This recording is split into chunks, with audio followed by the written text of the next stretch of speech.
આજનો દિવસ તમારા બધા માટે બહુ ખાસ છે. It is a very important day of your life. કારણ કે આ તમારી એકેડેમિક જર્નીનો એક માઇલસ્ટોન છે.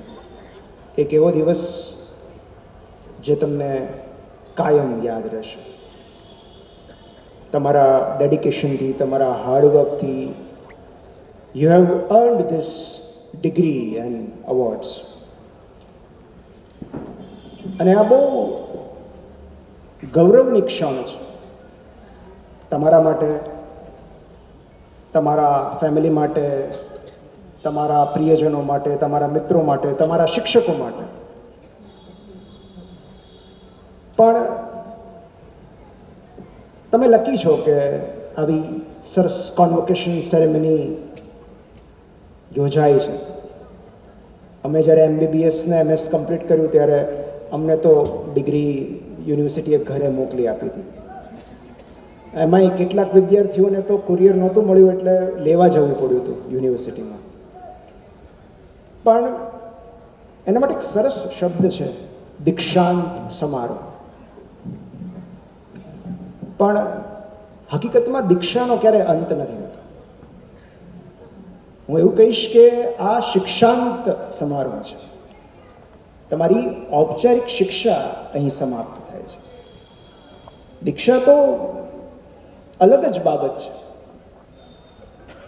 જ્યારે તમને જીવન વ્યવહારુ જ્ઞાન આપવામાં આવે, જે તમારો ઉદ્ધાર કરે, તમારી આસપાસના લોકોનો ઉદ્ધાર કરે, તમે લોકોના હિતાર્થે કામ કરો, જીવનની સમજણ મેળવો, એ દીક્ષા છે. અને એનો ક્યારેય અંત નથી આવતો. અને એટલે જ એના માટે શબ્દ ઇનિશિએશન છે. It is all about initiating something. અને એનો અંત ક્યારે આવશે આપણને ખબર નથી. કદાચ આ જીવન ન આવે. પણ પહેલાંના સમયમાં જ્યારે શિષ્યો આશ્રમમાં ગુરુ પાસે ભણવા જતા ત્યારે એવું કહેવાતું કે દીક્ષા લેવા ગયા છે. અને એને લગતી એક બહુ જ સુંદર વાર્તા મારે તમારી સાથે શેર કરવી છે. The story of initiation. બહુ પહેલાંના સમયની વાત છે. આ એવા યુગની વાત છે જ્યારે મોટર કાર નહોતી, રેલવેઝ નહોતી.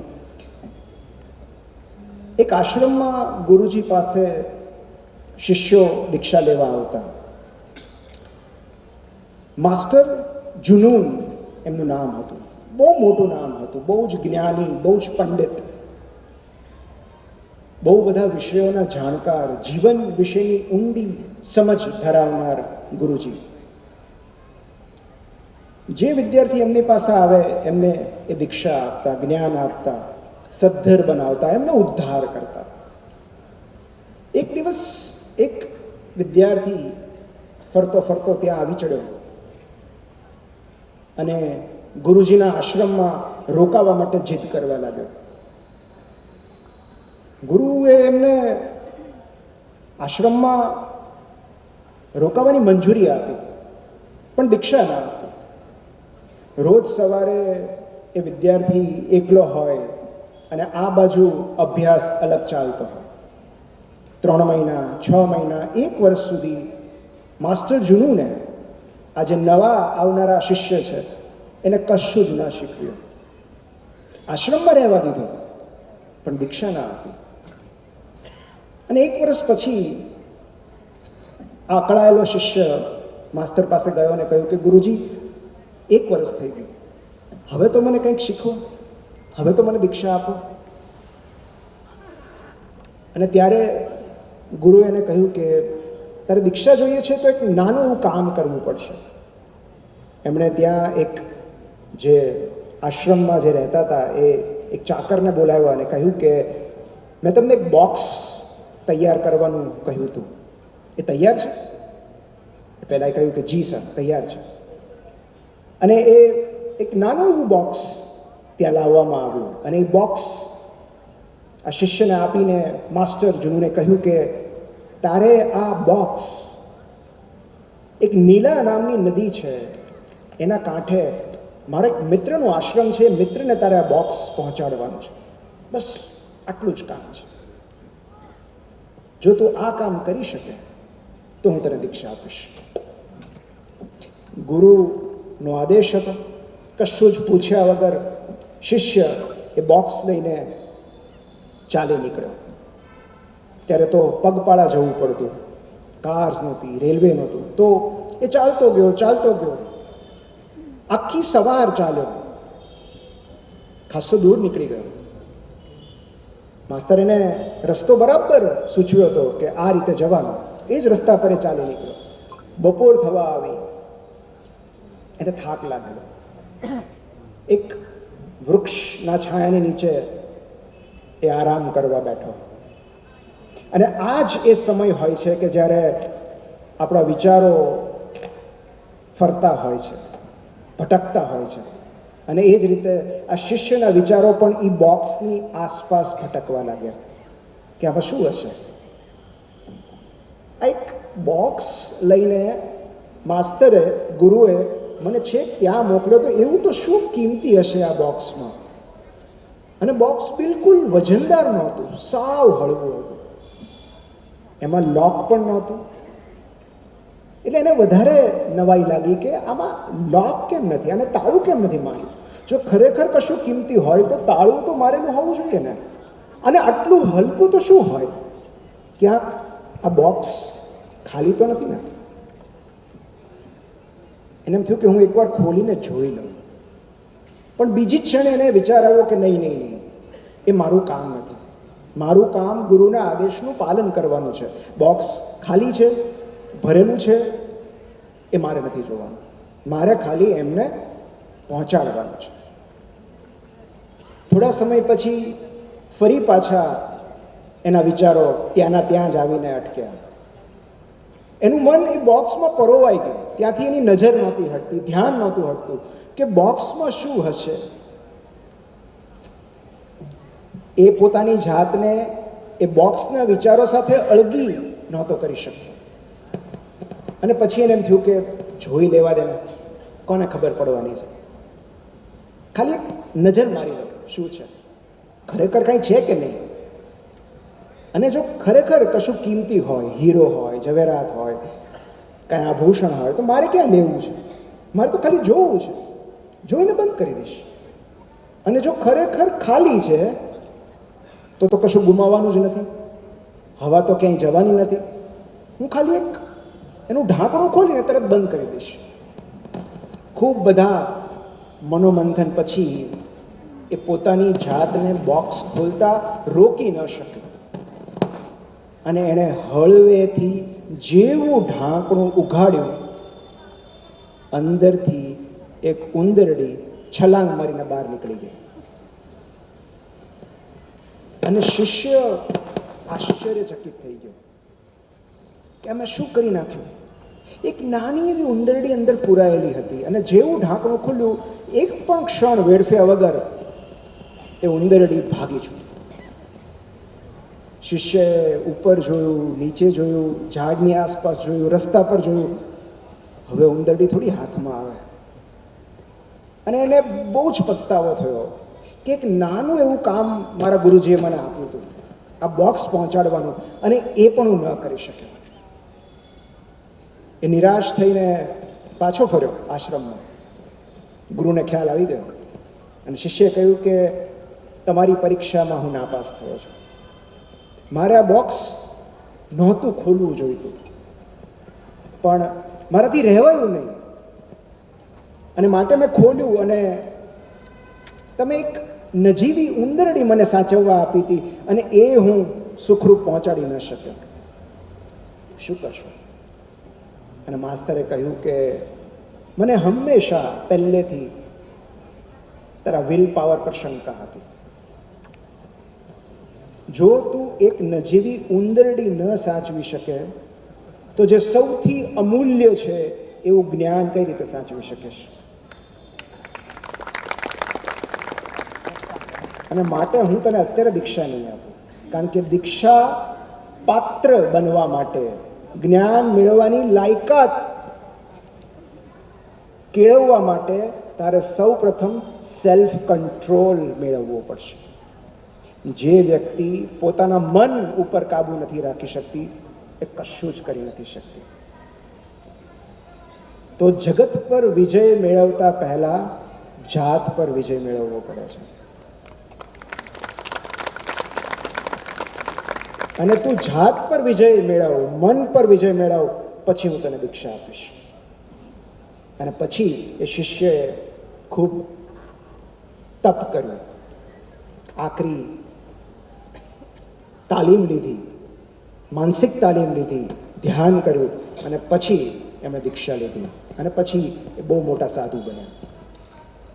ઝેનમાં એક બહુ જ સુંદર કહેવત છે, when the student is ready, the teacher appears.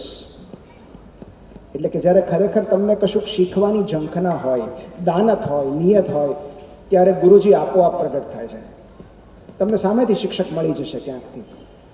અને એ જ કહેવતનો બીજો ભાગ છે, when the student is really ready, the teacher disappears. એટલે કે આ એવી ક્ષણ છે કે જ્યારે તમારા શિક્ષકો ધીરે ધીરે ગાયબ થઈ રહ્યા છે. ઓફકોર્સ જીવનમાંથી નહીં, પણ શૈક્ષણિક સંકુલમાંથી તમે બહાર જઈ રહ્યા છો. તો જ્યારે તમે લાયક બની જાઓ છો, આત્મનિર્ભર બની જાઓ છો, એટલા જ્ઞાની બની જાઓ છો કે તમે તમારો દીવો જાતે પ્રગટાવી શકો અને એના અજવાળે ચાલી શકો, ત્યારે શિક્ષક આપમેળે પાછા ખસી જાય છે. અને આજે એમણે તમને માત્ર ડિગ્રી નથી આપી, એક જવાબદારી સોંપી છે. કારણ કે આજનો દિવસ એવો છે કે જ્યારે બેફિકરાઈના યુગનો અંત આવે છે અને જવાબદારીના યુગની શરૂઆત થાય છે. પેલો રંગ દે બસંતીનો ડાયલોગ છે ને કે કોલેજના દરવાજાની આ પાર આપણે જિંદગીને નચાવીએ છીએ અને પહેલે પાર જિંદગી આપણને નચાવે. તો અત્યાર સુધી તો તમને કોર્સમાં રહેલું જ પૂછ્યું હશે, પણ જિંદગી તો બધું કોર્સ બહારનું જ પૂછે છે. અને એ પરીક્ષા પહેલાં લે છે, પાઠ પછી ભણાવે છે. તો જીવનમાં 3 પ્રવૃત્તિઓ બહુ જરૂરી છે. આજે જ્યારે તમે આ કેમ્પસના દરવાજાની બહાર નીકળો છો, ત્યારે અત્યાર સુધી તમે માત્ર શૈક્ષણિક પ્રવૃત્તિમાં રચા પચાર્યા હશો, ઉજાગરા કર્યા હશે, પણ પ્રોજેક્ટ કરવા માટે, ફોર એકેડેમિક રીઝન્સ. હવે કારણો બદલાશે. ડાયપર બદલવા માટે પણ ઉજાગરા કરવા પડશે, પ્રેમમાં પડશો ત્યારે પણ ઉજાગરા કરવા પડશે. તો જીવનમાં 3 પ્રવૃત્તિઓ બહુ જરૂરી છે. પહેલી એ પ્રવૃત્તિ જેમાંથી અર્થોપાર્જન થાય, જેમાંથી રોજગાર મળે, આવક મળે, રૂપિયા મળે, બહુ જ જરૂરી છે, પહેલી પ્રવૃત્તિ. બીજી જેમાંથી સ્વાસ્થ્ય મળે. પહેલી પ્રવૃત્તિ મને ખાતરી છે કે તમે બધા એમાં સિક્યોર છો. બીજી પ્રવૃત્તિ જેમાંથી સ્વાસ્થ્ય મળે, જીમ, યોગા, કોઈ પણ ફિઝિકલ એક્ટિવિટી કે આઉટડોર સ્પોર્ટ.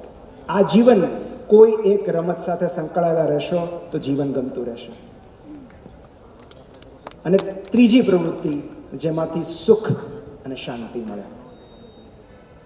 પુસ્તકો, પ્રવાસ, પ્રિયજનો સાથે વિતાવેલી ક્ષણો, મેડિટેશન, કંઈ પણ હોઈ શકે. આ ત્રણેય પ્રવૃત્તિ માટે અસંખ્ય વિકલ્પો છે, પણ આ ત્રણેયનું સંતુલન બહુ જરૂરી છે. કારણ કે મોટાભાગના લોકો એવું માને છે કે પહેલી પ્રવૃત્તિ કરવાથી જ બધું મળી જશે, જ્યારે હકીકત એ છે કે અર્ન કરવાથી સ્વાસ્થ્ય નથી મળતું, સુખ અને શાંતિ નથી મળતી, એ પણ કમાવી પડે છે.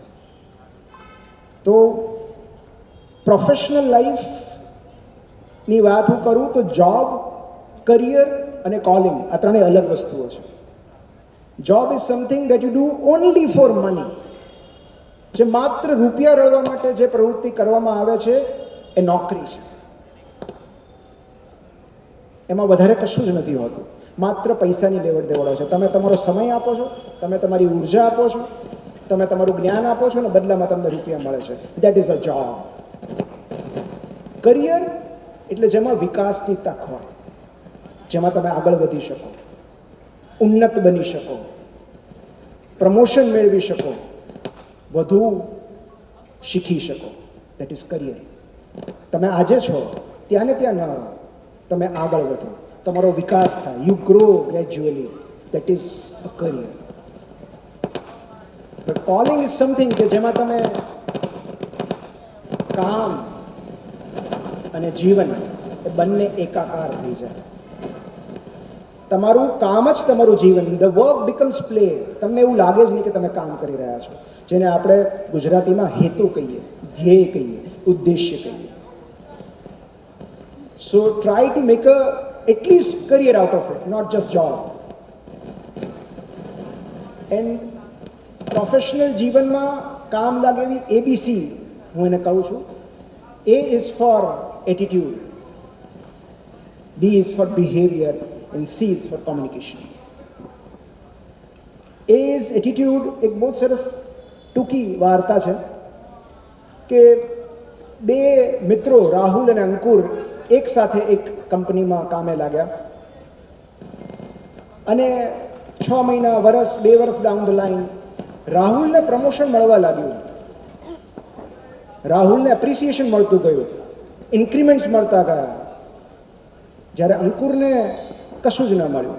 પેલો સિનિયર સેલ્સ ઓફિસર થઈ ગયો, આ એન્ટ્રી લેવલ જુનિયર ઓફિસર હતો. So he stayed at the same level. અને એને એવું લાગ્યું કે આ બહુ જ ફેવરિટિઝમ થાય છે, બહુ પાર્શિયાલિટી થાય છે, મારા કંપનીમાં જોબ નથી કરતો. મારો મિત્ર ક્યાંનો ક્યાં પહોંચી ગયો, અમે બંને સરખા કલાકો કામ કરીએ છીએ, એક સરખા ક્વોલિફાઈડ છીએ, અને તેમ છતાં why he is receiving more than me? Honor, appreciation, status, salary. અને એને થયું કે હું રિઝાઇન આપી દઉં. અને રિઝાઇન ડ્રાફ્ટ કરીને બોસ પાસે પહોંચ્યું અને કહ્યું કે સોરી, મારા કંપનીમાં બધું કામ નથી કરવું, કારણ કે મને એવું લાગે છે કે તમે ફેવરિટિઝમ કરો છો, તમે રાહુલને બધું આપો છો, મને કશું નથી આપતા. અને ત્યારે બોસે કહ્યું કે આ ડિસ્ટર્બન્સ થોડું યા. અને ત્યારે બોસે કહ્યું કે આપણે એક નાનું કામ કરીએ, હું તમને એક નાનું કામ સોંપું. આપણા શહેરમાં તરબૂચ કોણ વેચે છે એટલું ખાલી મને જણાવો ને, તપાસ કરો ને.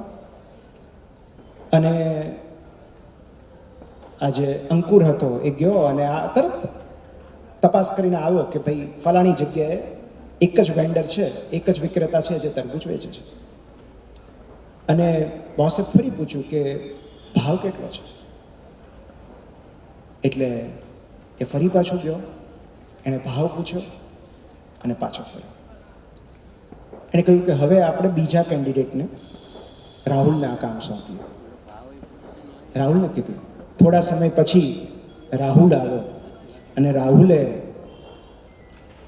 આખા શહેરમાં કોણ તરબૂચ વેચે છે, ભાવ કેટલો છે, હોલસેલમાં લઈએ તો કેટલું થાય, એક તરબૂચનું વજન કેટલું, એક તરબૂચનો ભાવ કેટલો, એની વાડી ક્યાં આવેલી છે, ત્યાંથી સીધા મંગાવીએ તો કેટલા સસ્તા પડે, કેટલા લાલ છે, કેટલા મીઠા છે, આ બધી જાણકારી લઈને આવ્યો. અને ત્યારે પહેલાંને સમજાઈ ગયું કે હું ક્યાં ઊણો ઉતરું છું. અને એણે બોસને કીધું કે મારે રિઝાઇન નથી કરવું, મને આની અંડરમાં કામ કરવાની તક આપો. સો દેટ ઇઝ વન ઇન્સ્ટન્સ. ને બીજી એક ઘટના જે મારી લાઈફમાં બનેલી થોડા સમય પહેલાં, જેમાંથી મને બહુ શીખવા મળ્યું. એક બપોરે મારી દીકરીને આઈસ્ક્રીમ ખાવો હતો અને મેં કહ્યું કે ચાલ હું તને લઈ જાઉં. અને અમે એક આઈસ્ક્રીમ શોપ પર ગયા અને ફ્રેન્ચાઇઝી લીધી હશે કોઈએ, અને આખી શોપ ખાલી હતી, કોઈ જ નહોતું. સો વી વેર ધ ઓનલી કસ્ટમર્સ. અને ત્યાં જે બેઠો હતો કાઉન્ટર પર, એ પોતાના ફોનમાં વ્યસ્ત હતો. I think he was playing games or કોઈને મેસેજ કરતો હોય કે જે બી હોય, પણ એનું ધ્યાન નહોતું. અમે 5 મિનિટ 7 મિનિટ ત્યાં ઊભા રહ્યા અને એણે અમારા તરફ બહુ ધ્યાન ના આપ્યું. અમે ઓર્ડર આપ્યા પછી પણ he was busy with his phone. અને મેં મારી દીકરીને કીધું કે ચાલ આપણે બીજે ક્યાંક જઈએ. સો અમે ત્યાંથી નીકળી ગયા because I thought he is not interested in business.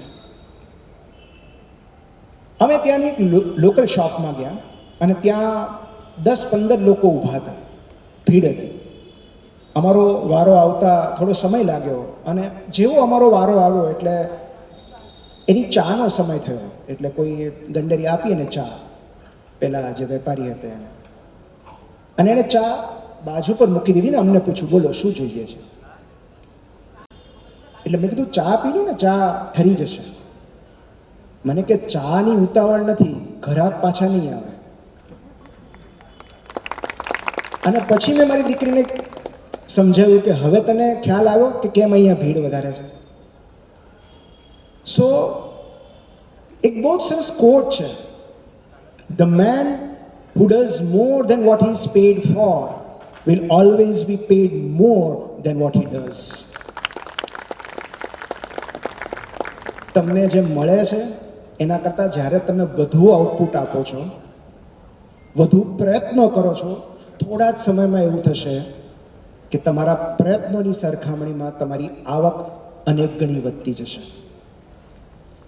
So I tell this to every professional, give more than expected.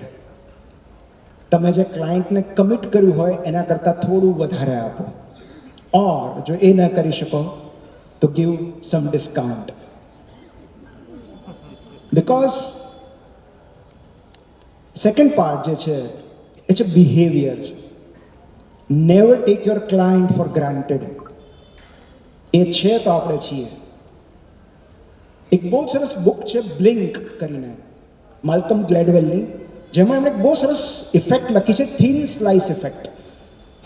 અને એમાં એમણે એક સુંદર એક્ઝામ્પલ દ્વારા આ ઘટના સમજાવી છે કે ધારો કે બે ડૉક્ટર પાસે દર્દીઓ જાય છે, બંને ડૉક્ટરની ભૂલ થઈ, એક સરખી ભૂલ થઈ, કંઈક નેગ્લિજન્ટ થયું,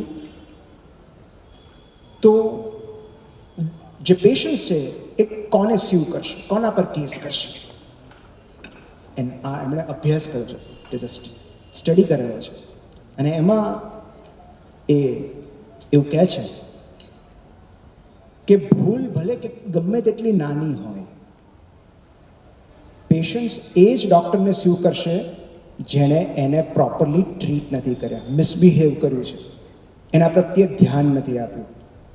અને જો પેશન્ટને એવું લાગશે કે the doctor has been very kind, very nice to me, એની મોટામાં મોટી ભૂલ પણ એ નજરઅંદાજ કરશે, એને માફ કરશે. Because your clients and for us, our patients, they can sense our intentions. જો આપણા ઈરાદા સારા છે, જો આપણું બિહેવિયર સારું છે, તો આપણી ભૂલ બધાથી થતી હોય છે, એ માફ કરી દેશે. કંઈ નહીં, સાહેબે બહુ પ્રયત્નો કર્યા. મોટા ભાગે પેશન્ટ્સને વાંધો એ હોય છે કે કોઈ હાજર નહોતું, કોઈ એટેન્ડ ન કર્યા પેશન્ટ. તમે માથે ને માથે ઊભા રહો, યુ ગીવ યુ 100%, અને જ્યારે રિલેટિવ્સે જોવે છે ત્યારે ક્યારેય ફરિયાદ નથી કરતા. એ લોકોને ખાલી એટલું જ જોઈએ છે કે એક પ્રોફેશનલ તરીકે આપણે કેટલા પ્રયત્નો કરીએ છીએ. સો respect, attention and words. Be impeccable with your words. આપણી ભાષા જેટલી દોષ રહિત હોય એટલું આપણું કામ વધુ ઉજળું થતું જાય. Most of our business is because of our tongue. આ તમને કદાચ આજે નહીં સમજાય, પણ જેટલી ભાષા મીઠી, જેટલી બોલી મીઠી, એટલું વધુ કામ તમારી પાસે આવશે. અને આ એબીસી જ પહેલાં જોવાય છે. એટીટ્યૂડ કેવો છે, તમારું બિહેવિયર કેવું છે, તમારું કોમ્યુનિકેશન કેવું છે. એક બહુ જ સરસ નાનું એક પઝલ છે કે કંપનીમાં બે કેન્ડિડેટ જોબ માટે ગયા. One was very junior, fresher હતું, એની પાસે એન્થુઝિયાઝમ હતું, ઉર્જા હતી, કોન્ફિડન્સ હતો. અને બીજો અનુભવી હતો, સિનિયર હતો, ઠરેલ હતો, પરિપક્વ હતો, એની પાસે વિઝન હતું. આ બંને જણ લિફ્ટમાં એક કંપનીના સીઈઓ સાથે ભેગા થઈ ગયા અને લિફ્ટની અંદર બંધ થઈ ગયા. મતલબ the lift was going up. Now the question is, આ બંનેને ખબર નથી કે હી ઇઝ ધ સીઈઓ. પહેલાને ખબર છે કે આ બંને કેન્ડિડેટ છે, who will get selected? And the simple answer is કે બંનેમાંથી જેણે વાતચીતની શરૂઆત પહેલાં કરીએ છીએ, હી વિલ ગેટ સિલેક્ટેડ. જેણે પહેલાં કોમ્યુનિકેશનની શરૂઆત કરી એનામાં આર્ટ ઓફ કોમ્યુનિકેશન છે. So that is the impact of communication. ને ABC પછી કોમ્પિટન્સ આવે છે, પછી સ્કિલ આવે છે. So these are the 3 basic pillars of professional life જે મને લાગે છે. And I always request you everybody to refrain from this 3 things. આ 3 બાબતોથી દૂર રહેવું. એમાં પહેલું છે comparison. Because see I may not be the best urologist in my town. Even મારા કરતાં વધુ સારા યુરોલોજિસ્ટ હશે કદાચ, વધુ કોમ્પિટન્ટ હશે, વધુ અનુભવી હશે. I may not be the best writer. મારા કરતાં વધુ જાણકાર લેખકો હશે, વધુ સદ્ધર લેખકો હશે, જેમની પાસે ભાષા સમૃદ્ધિ, વિચાર સમૃદ્ધિ, જ્ઞાન સમૃદ્ધિ મારા કરતાં વધારે હશે. I may not be the best orator. મારા કરતાં વધુ સારા વક્તા હશે, પણ જે યુરોલોજિસ્ટ હોય, રાઇટર હોય અને ઓરેટર હોય એવો હું એક જ છું. So you cannot B the best, કારણ કે તમે જ્યાં જશો ત્યાં તમારા કરતાં વધુ સારું કોઈક તો હશે જ, વધુ રિચ, વધુ નોલેજેબલ, વધુ ટેલેન્ટેડ. બટ તમારી પાસે એ ઉપરાંત કંઈક એવું છે જેની પાસે નથી. And that is your combination of qualities. So always work on find out the best combination of qualities that you possess. That is your uniqueness. Second, instant gratification. હવેનો તો સમય જ ઇન્સ્ટન્ટ ગ્રેટિફિકેશનનો થઈ ગયો છે. જે કંઈ મંગાવો તાત્કાલિક મળી જાય છે. ફૂડથી લઈને ઓનલાઈન શોપિંગ સુધી, મેસેજીસથી લઈને ઈમેલ સુધી, જે બી તમે મંગાવો છો તાત્કાલિક ડિલિવર થઈ જાય છે. Even messages also immediately delivered. પણ real success is offline. Insta પર 1 મિલિયન ફોલોઅર્સ હોવાથી તમે સફળ નથી બની જતા. Real success is always offline. અને એક બહુ જ સુંદર કોટ છે. એનો મતલબ એમ નથી કે સપનાઓ ન જોવા. Always have ambition but give your self a little more time. કારણ કે અત્યારના યુવાનોને હું જોઉં છું કે 6 મહિના 1 વર્ષની ડેડલાઇન રાખે છે અને એમણે જે ઈચ્છ્યું હોય ન મળે તો નિરાશ થઈ જાય છે, ડિપ્રેસ થઈ જાય છે. આપણી ધારણા પ્રમાણેનું રિઝલ્ટ આપણે નક્કી કરેલી ટાઈમલાઈનમાં કે સમય મર્યાદામાં ન થાય તો આપણે ડિપ્રેસ થઈ જઈએ છીએ, નિરાશ થઈ જઈએ છીએ, ડિસઅપોઇન્ટ થઈ જઈએ છીએ. So there is a beautiful quote that you will always overestimate what you can achieve in 1 year and you will always underestimate what you can achieve in 10 years. આપણને હંમેશા એવું લાગે છે કે આવતા વર્ષે આટલું હું કરી નાખીશ, અને જેટલું આપણે કરી શકીએ એના કરતાં અનેક ગણું વધારે આપણે ધારેલું હોય છે, અને માટે આપણે જેટલું ધારેલું હોય છે એટલું આપણને નથી મળતું, because we are overestimating it. પણ આજથી 5 વર્ષ પછી, 10 વર્ષ પછી જો એક કન્સિસ્ટન્ટ એફર્ટ્સ આપણે મૂકતા રહીએ તો આપણને કેટલું મળી શકે, આપણે ક્યાં પહોંચી શકીએ એની આપણને કલ્પના જ નથી હોતી, કારણ કે આપણે એને અંડર એસ્ટિમેટ કરીએ છીએ. And third thing, information overuse. આટલી બધી માહિતીઓનો સંગ્રહ કરવા માટે આપણું મગજ બનેલું નથી. સો જો તમને અકારણ ઉદાસી લાગતી હોય, જસ્ટ ચેક કે તમે વધારે પડતું કંઈક કન્ઝ્યુમ તો નથી કરતા ને. OTT, screen, social media, news. Because human mind cannot handle so much of information. So don't be a consumer, be a creator. અને તમે તો you are the epitome of creativity. અમારે હમણાં જ વાત થતી હતી. હું એટલા બધા ક્રિએટિવ લોકોની સામે છું કે મારા માટે આ ધન્ય ક્ષણ છે. તમારી ક્રિએટિવિટી એનો થોડો ચેપ મને પણ લાગે એવી હું આશા રાખું. સ્ટ્રાઇવ ફોર 3 થિંગ્સ. આ 3 બાબતો માટે સક્રિય પ્રયત્નો કરજો. અને પહેલું છે gratitude. Because without gratitude nobody can walk ahead. Nobody can go ahead. રોજ સવારે ઉઠીને ઈશ્વરનો આભાર માનવા માટે જ્યાં સુધી કારણ જડતું રહેશે ત્યાં સુધી આ જગત અને જીવન ગમતું રહેશે. જે દિવસે માત્ર ફરિયાદો હશે, દોષારોપણ હશે, આ જીવન અસહ્ય બની જશે. અને માટે હું બધાને કહેતો રહું છું કે એક વાક્ય બાય ડિફોલ્ટ આપણામાં અંદર સેટ થઈ જવું જોઈએ, આપણા સેટિંગ્સમાં. નો મેટર વોટ હેપન્સ, આ વાક્ય બાય ડિફોલ્ટ આવવું જોઈએ, માતાજીની કૃપા. કારણ કે રોજ સવારે આપણે જાતને એ રિમાઇન્ડર આપવું પડશે કે આપણે ખરેખર કેટલા નસીબદાર છીએ, કેટલા લકી છીએ.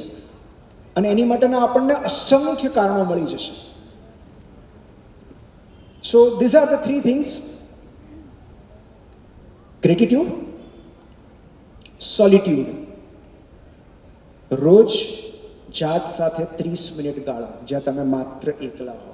એ લોંગ વોક હોઈ શકે, મેડિટેશન હોઈ શકે, કંઈ પણ હોઈ શકે, પણ જાત સાથે દરરોજની 30 મિનિટ ગાળો. કારણ કે જેઓ જાત સાથે મિત્રતા કરી લે છે એમને પછી કોઈની હાજરી કે ગેરહાજરીથી ફેર નથી પડતો. And the કોમનેસ્ટ deficiency that I encounter is, લોકો કહેતા હોય છે કે હું એકલી નથી રહી શકતી, હું એકલો નથી રહી શકતી. આ બહુ ભયાનક ચિહ્ન છે જ્યારે આપણને સતત લોકોની આદત પડી જાય. વી always become dependent on others company. And that's why the biggest independence is solitude. એકાંતથી વધારે મોટી સ્વતંત્રતા બીજી કોઈ નથી. જો તમે એક ખૂણામાં શાંતિથી બેસીને 30 મિનિટ પોતાની જાત સાથે ગાળી શકો તો તમે માસ્ટરી અચીવ કરી લીધી છે. Start with just 30 minutes. હું વિપશ્યના કરવાનું નથી કહેતો. Just 30 minutes a day spend only with yourself. ધીરે ધીરે તમારી બિહામણી જાત કેટલી બધી સૌમ્ય થતી જશે, કેટલી તમારી મિત્ર બનતી જશે એ તમને ખ્યાલ નહીં આવે. And third thing is laughter. જે માણસ હસી નથી શકતો એ સૌથી દરિદ્ર છે. સો બને ત્યાં સુધી these are the 3 things that everybody should strive for. લાસ્ટમાં control 3 things: anger, greed and lust. કારણ કે સામાન્ય રીતે આ 3 જ માણસનું પતન નોતરતા હોય છે. સો if you can achieve mastery over your anger, over your grid and over last. કારણ કે ગુસ્સામાં બોલાયેલા શબ્દો ક્યારેક વિનાશ સર્જે છે, ક્યારેક પ્રોફેશનલ લાઈફનો વિનાશ સર્જે છે, ક્યારેક પર્સનલ લાઈફનો. લાલચમાં આવીને કેટલા બધા બરબાદ થઈ ગયા એ મારે કહેવાની જરૂર નથી.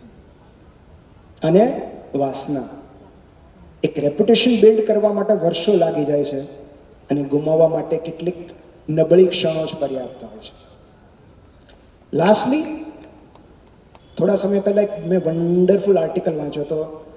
It was all about parental narcissism, how to raise successful and miserable kids. So I request you, don't be successful and miserable.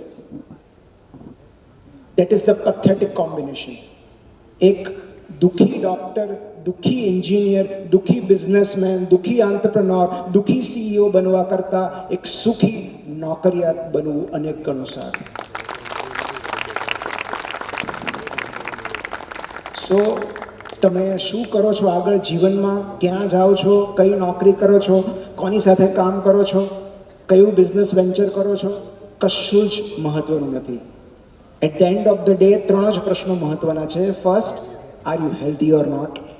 તમે સ્વસ્થ છો કે નહીં? ખાસ કરીને માનસિક સ્વાસ્થ્ય, શાંતિ છે કે નહીં મગજ પર? કારણ કે જો તમારી સફળતા માનસિક શાંતિના ભોગે આવે છે તો એ સફળતા નથી. સફળતા એટલે સંપૂર્ણ માનસિક શાંતિ. બીજું, are you happy or not? તમે જે લાઈફ જીવો છો, મેં કેટલા બધા ડૉક્ટર્સને કકળાટ કરતા સાંભળ્યા કે આવું કાંઈ જીવન હોય. કોણે તમને આ વિદ્યાશાખામાં પ્રવેશ કરવાના સમ આપ્યા હતા? તમે આ કરિયર સિલેક્ટ કર્યું છે ને, તો હવે ફરિયાદ કરવાનો શું અર્થ છે? સો તમે જે જીવન જીવી રહ્યા છો, તમે જે વ્યવસાયમાં છો, એમાં તમે ખુશ છો કે નહીં? તમે સુખી છો કે નહીં? અને એનો જવાબ તો જ હા હશે જો તમે એ જીવન સાથે સંતુષ્ટ હશો. So are you satisfied or not? તમે જે મેળવો છો, તમને જે મળ્યું છે, તમારી આસપાસના જે લોકો છે, જે સિદ્ધિ, ખ્યાતિ, સમૃદ્ધિ, સંપત્તિ મળી છે, એનાથી સંતુષ્ટ છો કે નહીં? કારણ કે જો અત્યારે નથી તો ક્યારે નહીં. અને ત્રીજું, most important, are you kind or not? તમે તમારી આસપાસના લોકો પ્રત્યે દયાભાવ રાખો છો કે નહીં? પ્રેમપૂર્વક વર્તો છો કે નહીં? જો આ 3 ટિક છે તો તમે જે કંઈ પણ કરતા હો, યુ આર વેરી સક્સેસફુલ.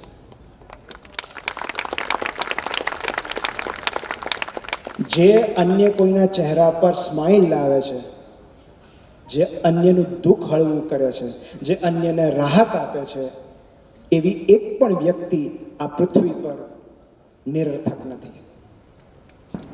ઉલટું એવા લોકોની વધારે જરૂર છે. પોતાના માટે તો સૌ કોઈ કરતું હોય છે, પણ અન્યના જીવનમાં સકારાત્મક બદલાવ લાવવાવાળા લોકોની અત્યારે તાતી જરૂર છે. શબ્દોથી, કામથી, સેવાથી, ડોનેશનથી, donation of time, donation of words, donation of knowledge, donation of service. જો આટલું કરી શકીએ આપણે, તો આઈ થિંક આનાથી વધારે મોટો માપદંડ સફળતાનો બીજો કોઈ હોઈ ન શકે. Thank you so much. તમે મને આટલી શાંતિથી સાંભળ્યો. And once again I wish you all the best તમારા નેક્સ્ટ ચેપ્ટર માટે, આગલા પ્રકરણ માટે. All the best. Thank you.